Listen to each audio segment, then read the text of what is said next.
Bonjour à tous et bienvenue sur Parole de plongeur. Je m'appelle Christelle et j'ai créé ce podcast pour partager avec vous, au travers d'interviews, les récits passionnants des amoureux de l'océan et de plongée. J'espère que vos écoutes seront remplies de découvertes et d'inspiration. Si vous appréciez ce podcast, n'hésitez pas à laisser une note et vos commentaires pour me dire ce que vous en pensez et comment m'améliorer. Ça me ferait super plaisir. Aujourd'hui, mon invité est Kevin, créateur de la chaîne YouTube Argonautes Plongée, sur laquelle il publie de magnifiques documentaires sur la biologie marine. J'ai interviewé Kevin il y a plusieurs mois, pendant le confinement, et il revient pour nous sur son expérience en tant qu'instructeur de plongée en Australie, du côté de Cairns. Il nous parle des différentes options disponibles pour plonger en Australie, de ses rencontres avec de nombreux requins, de son avis sur le blanchiment de la Grande Barrière de Corail et de la naissance des bébés tortues. Bonne écoute!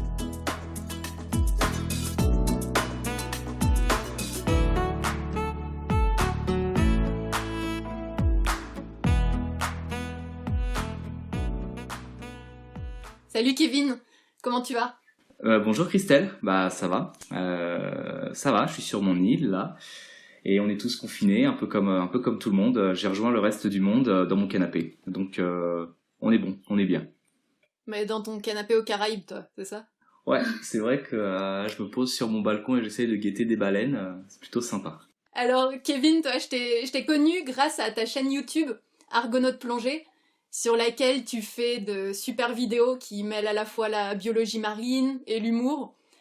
Et j'ai regardé notamment une de tes vidéos dans laquelle tu filmes alors ce que tu appelles, je sais pas si c'est le mot, mais tu appelles ça une éruption de tortue en Australie. Et t'avais l'air vraiment passionné par le sujet, et je me suis dit que du coup ce serait pas mal, que ce serait même génial que tu nous parles de cette expérience sur la Grande Barrière de Corail, qui t'a vraisemblablement bien marqué. Est-ce que tu peux nous expliquer dans quelles circonstances t'es arrivé en Australie? Avec plaisir. En fait, l'Australie, ça a été un moment assez important pour moi parce que j'estime que c'est le moment clé où j'ai commencé à gagner de l'argent en tant que plongeur au lieu d'en perdre. Parce que sur mes premières années, oui, j'avais un salaire, oui, j'arrivais à vivre, mais en fait, une fois que j'avais payé le billet d'avion aller-retour, que j'avais dû rajouter un peu de thunes sur le visa, plus le matériel que j'avais cassé au cours de mon année, plus les assurances, plus les cotisations, en fait, non, je perdais de l'argent. J'avais eu 2 expériences professionnelles avant l'Australie. Et quand je suis parti en Australie, le but c'était vraiment de tester et de voir si je pouvais en faire mon métier ou pas, et si je pouvais économiser de l'argent ou pas en tant que plongeur, en ayant une vie intéressante et en pouvant revenir avec de l'argent et en arrêtant d'avoir peur de manquer, quoi. Et donc c'est dans ce contexte-là vraiment que je suis parti en Australie. Du coup, où est-ce que tu es allé? Parce que l'Australie, c'est grand, c'est un continent en soi. L'Australie, c'est très grand. L'Australie, oui, c'est très très grand, tu as raison de le noter. Moi, en fait, je suis quelqu'un de très pragmatique et je suis allé à l'endroit où il y avait le plus de centres de plongée. Donc, je suis allé à Cairns. Cairns, c'est dans le Queensland, ça va être... alors, c'est dans le centre du Queensland, mais c'est au nord-ouest de l'Australie. Au nord-est de l'Australie. C'est une zone où il y a la plus grosse industrie de plongée. Ça n'a rien à voir avec la qualité des fonds marins, qui sont quelconques. Ça a à voir avec le fait que ce qu'on appelle le récif extérieur, c'est-à-dire la barre de récif qui est du côté Pacifique, est la plus proche de la côte. Donc en fait, tu as tous les gros bateaux qui peuvent aller emmener des groupes de 60, 100 plongeurs sur des plateformes au niveau du break, et ils peuvent faire l'aller en 1h30, 2 heures. C'est des gros catamarans super rapides qui t'emmènent des centaines de personnes. Bon, alors, tu t'en doutes, c'est l'industrie. Et moi, quand je suis arrivé là-bas, j'avais prévu de toute façon de bosser dans l'industrie de la plongée. Je m'étais préparé psychologiquement et j'ai passé l'entretien d'embauche pour aller sur ma première île à Lizard Island. Lizard Island, c'est une île au nord-est de Cairns, qui va être à 1 heure d'avion, 45 minutes d'avion. On prend un avion privé pour y aller, et c'était une expérience. J'ai appris beaucoup de choses. Pour moi, ça reste une mauvaise expérience, très mauvaise expérience, mais ça m'a permis d'apprendre beaucoup de choses et d'économiser pas mal d'argent rapidement, et de voir que effectivement on pouvait gagner notre vie avec la plongée. Donc, premier endroit, Lizard Island. Et ta deuxième expérience, c'était quoi? La deuxième expérience, c'était Heron Island, et alors à ce jour, ça reste, je pense, l'expérience professionnelle la plus plaisante de ma vie sur tous les niveaux. Je n'ai pas assez de vocabulaire pour dire à quel point j'ai aimé cet endroit et à quel point je suis reconnaissant envers l'équipe avec laquelle j'ai travaillé, même si même des fois je peux être un peu chiant, non, j'ai toujours eu une équipe super, des supérieurs super avec qui je travaillais en respect. Et c'était une expérience merveilleuse. Une île encore plus petite que Lizard Island, minuscule, tu pouvais faire le tour en marchant en 15 minutes, moins de 200 personnes, des animaux partout. C'était un petit bout de sable avec des arbres et un resort au milieu de l'eau, quoi. C'était encore une autre île, un autre resort. On était je crois que c'était 1h30 ou 2 heures de bateau pour la rejoindre, mais tu pouvais le faire en 30-40 minutes d'avion et d'hélicoptère. Donc là, tu venais en hydravion, enfin, c'était vraiment l'aventure, et j'ai adoré Heron Island. Super expérience. Je faisais un peu moins d'argent, mais ça restait quand même une très très bonne expérience. C'est là où j'ai filmé les tortues. J'ai adoré cette île. Tout était bien, sauf la cantine. Tout était bien sur ce resort. Tout était bien. Est-ce que tu peux nous décrire rapidement les différences justement entre ce que tu appelles les plateformes de plongée et puis la plongée sur les îles? Alors, en fait, si tu prends l'Australie, si tu prends Cairns, tu vas avoir dans l'Australie, tu vas avoir 3 gros types de structures. D'ailleurs, c'est un truc auquel j'aimerais parler dans une vidéo un jour. Donc, il y a 3 gros types de structures. Tu vas avoir les resorts. Donc, les resorts sur des petites îles. Donc, tu vas avoir les Lady Elliot, Lizard Island, Heron Island, toutes ces petites îles en fait qui font qu'un charter daily serait pas rentable parce qu'il faut beaucoup trop de temps pour un bateau pour aller et revenir en une journée. Donc en fait c'est des hôtels et sur ces hôtels la plupart vont avoir un département plus ou moins gros de plongée en fonction des offres, des demandes, de la qualité des récifs. Moi je l'ignorais, mais je suis quand même allé sur 2 spots très fameux parce que Lizard Island ils ont quand même tourné Blue Planet dessus et Heron Island ils ont aussi tourné des shots de Blue Planet et c'est considéré comme un des plus beaux récifs de la sud barrière de corail. Donc mais ça, vu que je suis un gros naze et que je me focusais uniquement sur le pognon et le travail, j'en avais pas la moindre idée. Mais c'était des bons sites. Donc en fait, le premier truc, ça va être de bosser sur des resorts. Donc tu vas être sur un département de plongée sur des resorts. Ça change pas énormément d'un centre de plongée que tu vas avoir, si tu te poses en Thaïlande ou à Ahmed, à Bali, tu vas bosser sur ton centre de plongée. Généralement, les piscines sont merdiques, donc tu fais tes cours en confined water ouverte. Ça dépend des conditions. Et après, tu plonges depuis un bateau qui te dépose. Pareil, en fonction de la zone, tu as différents bateaux. Quand j'étais à Lizard Island, on était sur un gros bateau qui pouvait cogner un peu le Pacifique. À Heron Island, on était sur une barge plate, super confortable pour travailler, c'était trop cool. Après, tu vas avoir 2 autres options. Tu vas avoir les liveaboards à départ de Cairns ou plus au nord, Port Douglas. Donc là, ça va être des liveaboards en 3 jours, 5 jours, 7 jours, 10 jours, ça dépend des offres. Et là, en fait, c'est particulier parce que tu vas en liveaboard et tu vas faire, par exemple, ton open water sur le liveaboard, plus tes plongées après, ou ton open water et ton advance sur le liveaboard. Donc là, tu es dans ton centre de plongée, tu donnes des cours sur le bateau et ça peut s'étaler sur plus d'une semaine. Et ensuite, la 3e option, vu qu'il n'y a pas vraiment de centre, de site de plongée sur la côte, parce qu'il y a des crocodiles, on plonge pas là, c'est les plateformes. Alors les plateformes, c'est quoi? Ça va être des grosses plateformes qui sont installées là où il y a des récifs sympas à la bonne profondeur pour faire des DSD, mais c'est des plateformes énormes qui vont accueillir, 2-3 000 personnes.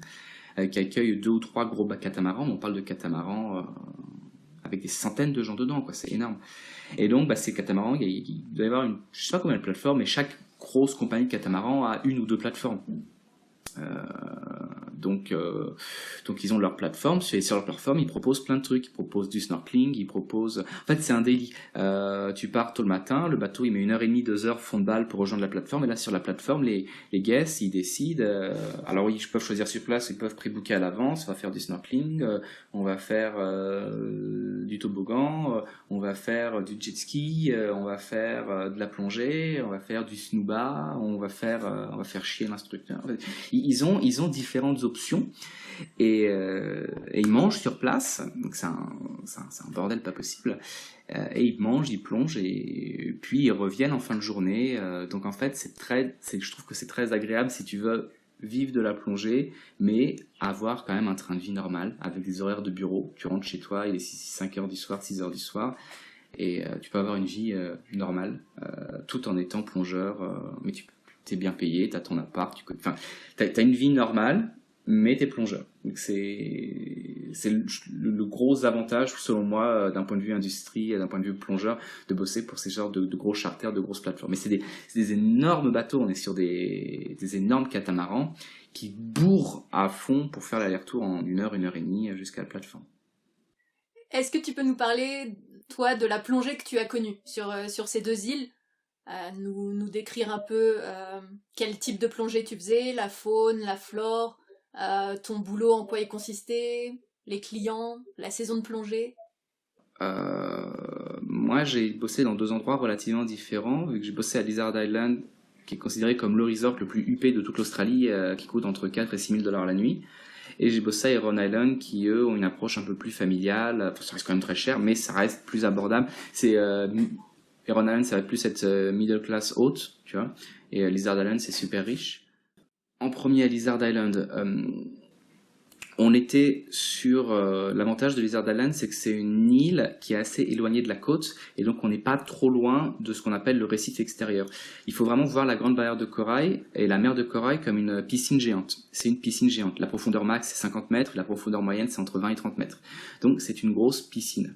La partie la plus intéressante, où il y a le plus de vie, c'est en fait, tu vois, tu vas voir l'Australie, et l'Australie, quand la mer de corail commence, en fait, c'est toujours le plateau du continent australien. L'endroit où les plongées sont les plus importantes, c'est à la fin du plateau. Et c'est au moment où le plateau australien s'arrête, boum, tombe d'un coup dans l'océan Pacifique. C'est ce qu'on va appeler le récif extérieur, le out reef. Et c'est à cet endroit-là où il y a les plus gros trucs, et c'est à cet endroit-là aussi où il y a le plus de vie, parce que on n'a pas tous ces problèmes de bleaching. On les a moins parce que justement, vu que l'eau est plus profonde, tu as différents types de températures d'eau qui passent. Donc nous, à Lizard Island, on pouvait aller sur le récif extérieur relativement facilement, en 40 minutes. Par contre, il faut avoir conscience que le out reef, on sortait de la protection de la mer de corail, donc on se retrouvait face au Pacifique. Donc, fallait quand même faire attention. Il pouvait y avoir un 2 mètres de houle. Ça peut peut-être faire sourire les Bretons, mais il y a quand même 2 mètres de houle. Ça peut vite être le bordel sur un 2-3 mètres de houle, sur un bateau de 14 mètres, ça secoue. Alors, ce qui était intéressant sur le récif extérieur, tout était mort. Hein. Le nord de la grande barrière de corail, c'est un cimetière géant, tout est blanc, tout a été bleaché, mais surbleaché, c'est mort. Par contre, les gros pélagiques sont restés quand même dans le coin, parce qu'on était près du Pacifique, et puis on avait aussi des zones où on pouvait nourrir les gros mérous. Donc c'était un peu l'attraction, on nourrissait les mérous avec un poisson particulier, et fallait faire gaffe parce que tu n'étais pas à l'abri de te faire chiquer un doigt par un snapper, une carangue.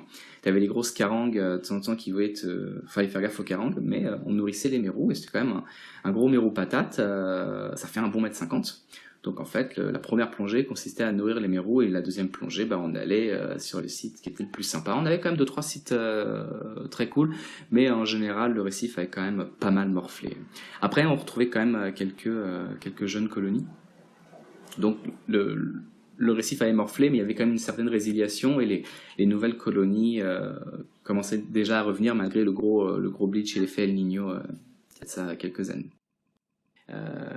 Heron Island, ça va être au sud de la grande barrière de corail. Alors pour ceux qui ne le savent pas, la grande barrière de corail, en gros, c'est l'Italie. C'est très gros. Donc au sud de la grande barrière de corail, t'as beaucoup de vie. C'est très très beau. C'est du corail partout, c'est des champs immenses à perte de vue de corail. C'est pas aussi coloré que l'Indonésie, mais il y a beaucoup. Il faut savoir que d'un point de vue alors conditions techniques, la grande barrière de corail, c'est très très facile. C'est une grosse piscine. Il y a des vagues en surface. Alors je parle pour la piscine, pour le récif intérieur. Évidemment, quand tu vas sur le break du Pacifique, ça cogne, mais ça reste à des années-lumière de ce que j'ai pu connaître au Portugal, en Atlantique, ou de ce que j'ai pu connaître en Indonésie. C'est une piscine. En fait, au début, quand je suis allé à Heron Island, on était sur une organisation de 8 plongeurs par palanquet. Et moi, j'avais peur d'emmener 8 plongeurs par palanquet, parce que j'avais toujours bossé en fait en Indonésie sur des forts courants, donc avec 4 plongeurs max. Donc ça c'était en Indonésie parce que les courants étaient trop forts, donc déjà avec 4 c'était chaud. Au Portugal c'était 5 plongeurs max parce que la visibilité était trop mauvaise. À Lizard Island c'était 4 plongeurs par palanquet parce qu'on était sur le service plus. Mais à Heron Island on était à 8, et au début j'avais peur, mais en fait les conditions sont tellement faciles. Ici, là, je suis aux Caraïbes, alors pareil, on est sur une excellente visibilité, on a des gros groupes, mais là, c'est un peu plus compliqué. Mais en Australie, la mer de corail, c'est une piscine. Attention, là, je parle de la grande barrière de corail, je parle pas pour Exmouth, et je parle pas pour Perth, et je parle pas pour le sud de l'Australie où ça plonge aussi. Là, je parle vraiment pour la grande barrière de corail. C'est une grosse piscine avec des conditions très très simples. Donc peu de courant et très bonne visibilité la plupart du temps? Non, peu de courant, oui. Visibilité moyenne, on est sur un 12-15 mètres. Pour moi, c'est moyen. Là, au Caraïbes, je suis à 40 mètres, c'est n'importe quoi. Il y a des dérivantes, mais ça reste quand même très contrôlé. Il n'y a pas de fond. En fait, la plupart des sites, si tu veux atteindre les 18-20 mètres, c'est compliqué. Moi, j'avais du mal à donner des cours d'advance parce que je devais faire de l'exploration pour trouver un 25 mètres. Donc c'était très peu de fond. On est sur des plongées très structurées aussi. Donc non, c'est relativement simple. Est-ce qu'il y a une saison où c'est mieux d'aller plonger qu'une autre? Pour moi, fin d'année, c'était cool parce que tu avais le coral spawning, donc naturellement, tu avais beaucoup plus de nutriments dans l'eau, donc la visibilité était moins bonne, mais il y avait des poissons partout. Après, tu as les migrations de baleines en août qui sont quand même classe, et puis tu as les grands requins citrons à voir aux alentours à partir de novembre. Puis encore une fois, Heron Island, à partir de janvier, tu as les éruptions de tortues, et à partir de septembre-octobre, tu as les tortues qui viennent pondre leurs œufs, donc c'est quand même absolument merveilleux. Lizard Island, je ne vous conseille pas d'aller là-bas, n'y allez pas, de toute façon, ça ne justifie en rien le prix. À la rigueur, investissez dans un bateau, dans un liveaboard pour aller plonger sur le Outrift où moi je travaillais, mais il n'y a aucune raison d'aller plonger à Heron Island, d'aller plonger à Lizard Island. Par contre, Heron Island, oui, allez-y n'importe quand. Bah non, pour tous les Français qui sont en période de working holiday, n'y allez pas durant les vacances scolaires. Allez-y entre les vacances scolaires australiennes. Ça, qu'importe en fait le moment de l'année, mais n'y allez pas durant les vacances scolaires. C'est infernal, il y a des gamins partout. Bon alors, la rencontre sous-marine qui t'a très marqué en Australie, c'est laquelle? C'est un grand requin marteau. En fait, c'était dans le nord, à Lizard Island, sur le récif extérieur. Et en plus, je plongeais pas ce jour-là, j'étais guide de snorkeling. Parce qu'on fait ça aussi, on fait pas que de la plongée, on fait des fois du snorkeling. Et j'avais ramené tout le monde sur le bateau, et puis là, je commence à enlever mes palmes, et je me rends compte, et c'est là où tu te rends compte que ton cerveau, il est pas capable d'analyser un truc s'il est pas prêt, tu vois. Et donc, je suis en train d'enlever une palme, puis là, je me rends compte qu'il y a un truc qui se rapproche. Mais j'arrivais pas à comprendre ce que c'était. Puis tiens, c'est marrant, ce banc de poissons a une forme bizarre. Après, je regarde encore, tiens, c'est marrant, ce récif est en train de nager. Mais je dis pas, tiens, c'est marrant, il y a une ombre quand même qui se rapproche là. Et en fait, tout mon corps s'est tétanisé. C'était un requin marteau, un grand marteau, franchement de plus de 4 mètres parce qu'il était plus long que la largeur de notre bateau. Et il est venu, il a touché ma palme. Et moi j'ai crié. Franchement, j'étais pas prêt. T'as beau avoir regardé tous les Thalassa, Nicolas Hulot, Ushuaïa, Sardine Run, Le Grand Blanc, Blue Planet, quand t'es face à un marteau de 4 mètres, t'es comme tout le monde, tu fais prout. Et ouais, j'étais tétanisé. Il était tellement beau. Puis après, quand j'ai vu en fait qu'il voulait pas me bouffer, j'ai commencé à le suivre avec le capitaine du bateau qui m'insultait en me disant de revenir. Donc là, moi j'avais dit que je comprenais pas anglais. Donc je suivais mon requin, c'était cool. Ça m'a terrifié, j'étais vraiment terrifié, mais ouais, c'était sublime. En plus, je trouve que c'est un des plus beaux requins. Donc ouais, c'est peut-être un de mes plus beaux souvenirs que je dois à Lizard Island, même si j'ai pas aimé travailler là-bas. Est-ce que t'as plongé avec d'autres requins en Australie? Ouais, il y en a plein. Beaucoup de pointes blanches. En fait, c'est très rare que je voie de ne pas croiser de requins en Australie. Beaucoup de pointes blanches, beaucoup de pointes noires, beaucoup de requins gris. Pointe blanche, non, requin corail. White tip en anglais, mais requin corail. C'était pas le pointe blanche pélagique, c'était le requin corail. D'ailleurs, je me souviens la première fois en fait que j'ai fait plouf en fait en Indonésie, quand tu plonges à Bali, quand tu plonges dans des endroits où il y a beaucoup de pêche, tu vois pas de requins. Moi, en 2 ans en Indonésie, j'avais dû voir 3 requins. Donc, la première fois que je plonge en Australie, je regarde en dessous, je vois 4 requins qui me tournent autour. Je suis content, je suis excité. Tout le monde s'en fout que les requins, limite, casse-toi, on va voir le mérouc. Et il y avait 4 requins gris qui sont. Moi, j'aime bien les requins gris parce qu'en fait, c'est des petits requins mais qui ressemblent à des gros. Mais ils sont petits. Donc, ils ont une bonne gueule. Et puis après, Heron Island, alors là, c'était le panard parce que il y avait des requins pointe noire, des requins corail, il y avait les requins citron, le requin citron, lui, il pèse, tu vois. Lui, il a pas peur, avec un citron, il fait sa vie, il est gros, il est plus gros que toi. Il fait entre 2 mètres et 2 mètres 50, le plus gros que j'ai fait, peut-être il devait faire 3 mètres, c'était une femelle. Et tu sais, il fait sa vie, ce requin. Tu sais, c'est un peu comme, je sais pas si des fois tu descends au Portugal, moi, ça me faisait penser à un daron portugais avec sa Mercedes, tu vois. Tu sais, il va tout droit, il s'en fout, si t'es sur son chemin, il y va. Tu l'impressionnes pas. Et donc ouais, non, le requin citron, il se rapproche, il vient te toucher, il est curieux, quoi. Et t'avais aussi les petits requins comme les requins chapeaux. J'essaie d'en faire des vidéos sur ma chaîne d'ailleurs, tous ces trucs-là. Beaucoup de requins, c'est très sympa. L'Australie, dans le sud de la Grande Barrière de Corail, c'est très sympa, il y a beaucoup de vie. Il y a beaucoup de vie. J'ai pas vu de tigre, j'ai pas vu de requin taureau, j'ai pas vu de requin blanc, parce que c'est pas plus mal. De toute façon, les blancs, il y en a pas à cet endroit-là. Mais ouais, j'ai fait des belles rencontres. Plus de belles rencontres en snorkeling d'ailleurs qu'en plongée bouteille. Est-ce que tu peux nous parler du comportement à avoir en tant que plongeur ou snorkeleur face aux requins? Ouais. En fait, sans vouloir me faire de la promo, j'invite aussi les gens à aller faire un tour sur ma chaîne YouTube Argonautes Plongée, parce que c'est quelque chose que j'ai développé justement sur la vidéo que je faisais sur le requin citron, qui est un requin de 3 mètres. Donc j'expliquais les différentes approches et comportements. Alors en fait, honnêtement, c'est une histoire de bon sens et de respect. Il n'y a pas de peur particulière à avoir avec un requin, mais il faut faire preuve de bon sens et de respect. Avant d'aller dans l'eau, faut analyser les conditions générales. Est-ce que le requin il a l'air relax ou est-ce qu'il est en train de chasser? Tu le vois direct si une bestiole est en train de chasser ou pas. Tu vois la vitesse où elle nage. Si t'as un truc qui croise lentement ou qui est en train de faire des accélérations, s'il fait des accélérations, il est en train de chasser, t'y vas pas. Par contre, s'il est relax, il n'y a pas de problème. Ensuite, tu vas analyser s'il n'y a pas des trucs qui pourraient le stresser, comme beaucoup de bruit ambiant ou des pêcheurs qui ont balancé du sang, des abats ailleurs, enfin des trucs qui pourraient le mettre en mode chasse. Et puis tu fais très attention à la visibilité. Ça va nous emmener au White Sunday, qui sont un endroit où il y a beaucoup d'attaques de requins, mais c'est leur faute, c'est des cons.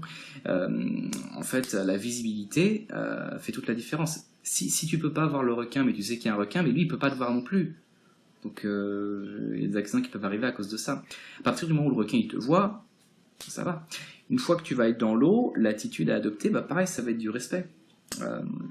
Le requin, lui, va être sensible à tous tes mouvements, il va être sensible à tous tes palmages, il va être sensible à tous les claquements. Donc si t'es Jean Nemo qui t'amuse à faire claquer tes palmes à la surface, non, c'est pas dangereux pour toi, mais juste le requin, il va se barrer. Tu le déranges, tu fais du bruit, ça n'intéresse pas. Le truc, ce qu'il faut voir, c'est essayer de comprendre. Tous les requins, en généralement, à pattern, ils vont faire une boucle, une sorte de 8, et ils la répètent pendant un moment. Hein. Et donc, toi, il faut que tu regardes ce pattern et n'essaye pas de suivre le requin. Tu n'y arriveras pas, c'est son métier de nager. Donc, toi, ce que tu veux, c'est attendre à l'endroit où il va repasser.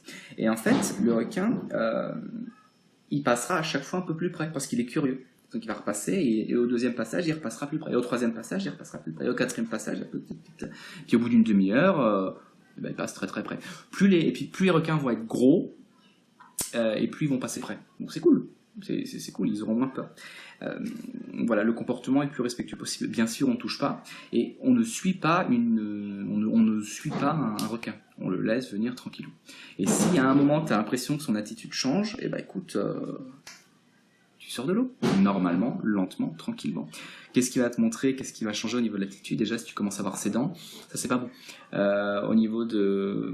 T'es pas obligé d'être un professionnel de requin pour voir la différence entre un requin qui nage peinard et un requin qui commence à faire des grosses ondulations ou qui commence à bouger bizarrement avec ses nageoires. Dès que tu te dis, tiens, il nage bizarrement, ok, c'est un signe, c'est bon qu'il faut sortir.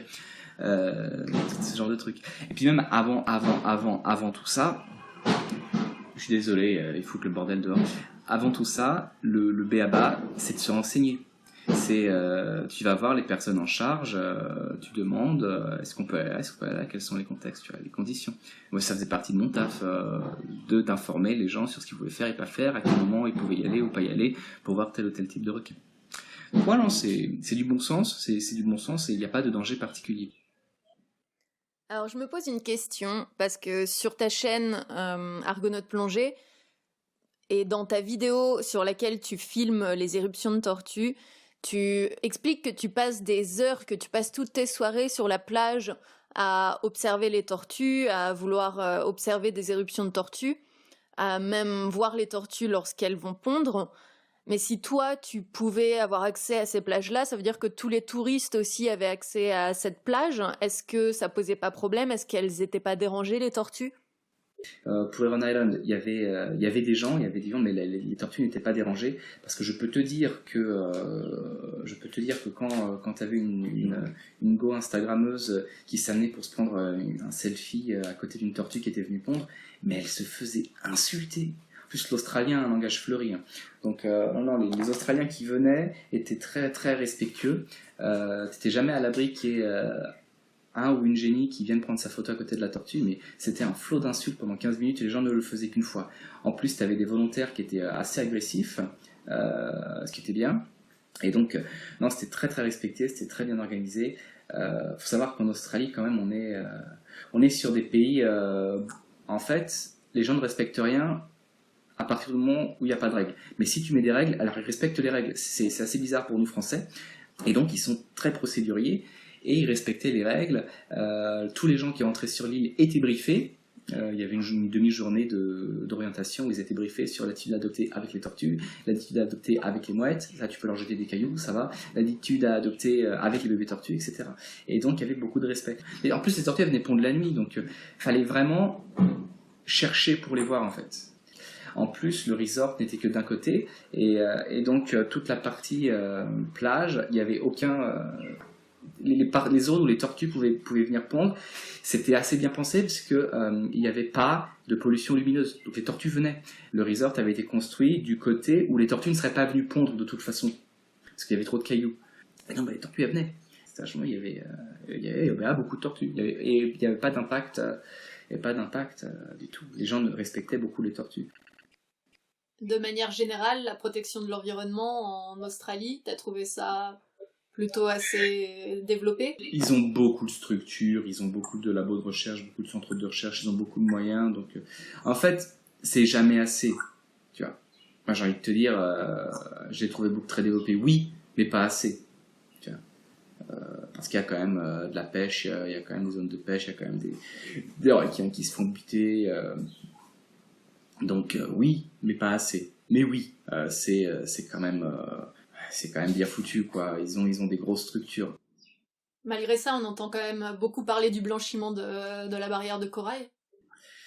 Le blanchiment, alors, c'est en fait, c'est terrible. Enfin, tu peux pas, t'en as souvent. Après, là, c'est compliqué de comprendre qu'on parle d'un truc qui fait la taille de l'Italie. Donc c'est, par exemple, le grand blanchiment d'El Niño. Oui, le nord est mort, le sud, ça en a touché une sans bouger l'autre. Oui, il y a un blanchiment, mais de toute façon, la grande barrière de corail, elle vit et elle meurt depuis un truc genre 7 millions d'années. Peut-être même plus que ça. Non, depuis 60 millions d'années. Enfin, on est sur un plateau. À chaque cycle de réchauffement et de refroidissement climatique, tout crève. En fait, tous les 20 000 ans, il n'y a plus de grande barrière de corail. Tout meurt. Si la grande barrière de corail existe, c'est parce que ça fait des millions d'années que tous les cycles de 20 000 ans, tu as des colonies de corail qui viennent se réimplanter là sur les squelettes des colonies précédentes. C'est pour ça d'ailleurs que la grande barrière de corail, quand tu la vois depuis un avion, c'est des longues bandes, parce qu'en fait, le corail ne peut pas grandir à la verticale parce qu'il sort de l'eau, donc il meurt, donc il grandit de façon horizontale. Et donc c'est triste pour l'industrie, c'est triste pour la plongée. Moi je suis le premier à être très triste de voir moins de couleurs, mais en fait c'est un phénomène naturel qui est naturel. Forcément, il y a l'impact de l'homme sur le réchauffement climatique, mais de toute façon, ce blanchiment, ce réchauffement climatique, il aurait eu lieu. Il y a des cycles sur Terre, et la grande barrière de corail, on le sait, elle vit et meurt depuis des millions d'années. Je ne suis pas en train de dire que c'est pas bien, je suis en train de dire que c'est ce qui se passe, en fait. Donc, c'est terrible pour la faune et la flore, c'est très triste, mais ça aurait eu lieu de toute façon. La grande barrière de corail est condamnée de par la topographie. Pourquoi ? Parce qu'en fait, c'est sur une zone peu profonde, donc en fait, il y a peu de déplacement d'eau. Donc en fait, il va y avoir une eau qui va chauffer naturellement, parce qu'il y a peu de profondeur, avec les effets du soleil, l'eau va chauffer. L'eau peut atteindre 31, 32, 33 degrés dans ces eaux-là. Tu as les effets de plein de petites piscines, en fait, qui vont encore réchauffer les effets. T'es pas comme en Indonésie, où tu as justement du fond, et donc en fait, des courants frais qui peuvent remonter.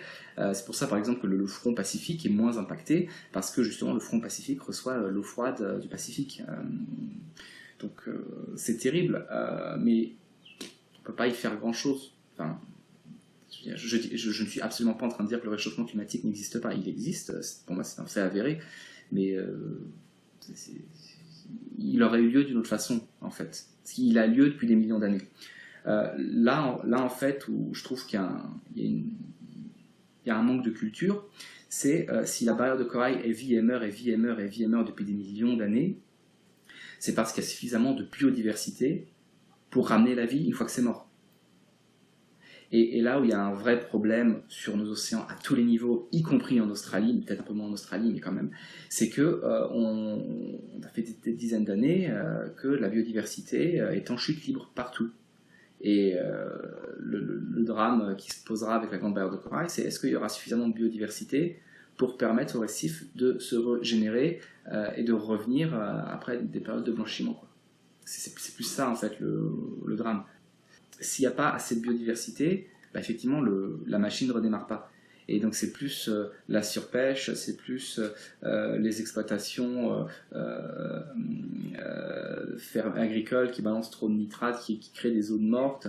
Ça va être, mais surtout la surpêche, en fait, le fait que tu aies des prédateurs majeurs comme les requins qui disparaissent, bah, en fait ça va impacter les coraux. Pourquoi ? Parce que les requins qui sont censés bouffer les autres carnivores, bah, en fait après les autres carnivores, s'il n'y a plus de requins, bah, il y a plus de carnivores, donc les carnivores vont bouffer les autres poissons végétariens. Et les poissons végétariens qui auraient dû, par exemple, réguler les populations d'algues parasites qui prennent la place des coraux morts et qui empêchent les nouvelles colonies de corail de grandir, et ben, en fait, ces poissons disparaissent et tu te retrouves avec des zones mortes. Effectivement, s'il n'y avait pas eu le blanchiment, il n'y aurait pas eu le stress, mais s'il y avait eu des requins, les coraux ils auraient pu revenir tranquillement parce que l'équilibre naturel n'aurait pas été bousillé, tu vois. Et ça, c'est plus compliqué à expliquer. Effectivement, dire que tu as la superficie de l'Île-de-France qui a changé de couleur, ça en jette. Mais expliquer tout le cycle qu'il y a et le fait que... Je veux pas... Comment dire ? Je veux pas minimiser. Mais je veux pas du tout minimiser le blanchiment, c'est terrible. Mais si c'est vraiment terrible, c'est pas parce que ça blanchit, c'est parce qu'on n'a pas assez de biodiversité et on se retrouve donc avec des zones où il manque certaines espèces clés qui permettent de relancer la machine. Des écosystèmes complexes sont beaucoup plus résilients. Plus un écosystème est simple, et plus il risque de s'écrouler facilement. Il faut des écosystèmes complexes où avec des millions d'interactions différentes entre les différentes espèces, qui fait que la disparition d'un peut être compensée par l'autre, etc., etc. Mais plus on simplifie les écosystèmes, plus c'est la merde, en fait. Et plus ils peuvent s'écrouler à une vitesse exponentielle. Et c'est ce qui se passe sur la grande barrière de corail. Mais les coraux sont résilients, les polypes sont résilients, tu te rends compte que tous ceux qui ont survécu seront aussi plus résilients au prochain réchauffement. Enfin, tu vois, il y a des zones sur Terre comme en Égypte, pour le coup, t'y aller, l'eau elle est à 32 degrés, il y a des coraux, tu vois. Donc en fait, c'est des histoires de résilience. Pareil, tu vas en Papouasie, il y a du bleaching, mais il y a aussi des zones en Papouasie où tu as des eaux très chaudes et des coraux. Parce que les coraux ont évolué, c'est pas figé, c'est des organismes qui évoluent, qui sont résilients. Le truc qu'on peut faire, déjà, c'est militer pour qu'il y ait plus de biodiversité, donc plus de parcs naturels, plus de zones en fait avec des explosions de biodiversité pour permettre avoir un écosystème suffisamment complexe qui puisse s'étendre même dans les zones pas protégées. Ça, c'est pas l'Australie, mais c'est par exemple l'endroit où je vis ici. Et effectivement, le réchauffement climatique, c'est un fait, c'est comme ça. Si on peut le ralentir, c'est bien, parce que c'est du temps qu'on donne aux animaux pour s'adapter, parce qu'ils vont s'adapter. Les changements de température brusques sont dramatiques, les changements de température réguliers ne posent pas de problème, parce que ça fait des millions d'années que ça se passe sur Terre sans nous, quoi. Et ça continuera de se passer sans nous. Le problème, c'est les changements brusques et la baisse de diversité. Je crois que je l'ai dit assez de fois, la baisse de diversité. Parce que sur la chaîne Argonautes Plongée, YouTube a tourné la cloche, on aime la biodiversité. Hein, voilà. Bon, du coup, je voulais te poser des questions sur ce que tu as aimé en Australie, mais bon, je trouve que tu y as déjà pas mal répondu. En tout cas, moi, tu m'as bien vendu l'Australie, j'irais bien plonger à Heron Island, tu vois. Le pognon. À Heron Island, j'étais à $27 de l'heure. Le pognon, non, sans déconner, le pognon, l'emploi du temps et la vie marine. Mais ça dépend où. La vie marine, c'est tellement grand l'Australie, c'est en dents de scie, tu vois. Et Lizard Island, c'est de la merde. Cairns, c'est de l'industrie. Heron Island, c'est magique, effectivement. D'un autre côté, est-ce que t'as le moins aimé ? le pouvoir divin des managers, l'organisation très militaire de la plongée, il faut s'y faire. L'aspect très industriel de la plongée, c'est des plongées de 45 minutes, pas 46. Tu as beaucoup plus de pouvoir, mais tu as aussi beaucoup plus de responsabilité. En Australie, je vois très peu d'inconvénients, honnêtement.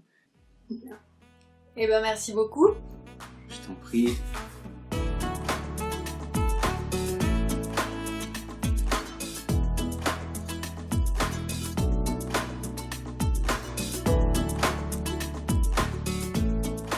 Voilà, cet épisode est terminé. Merci de nous avoir écoutés.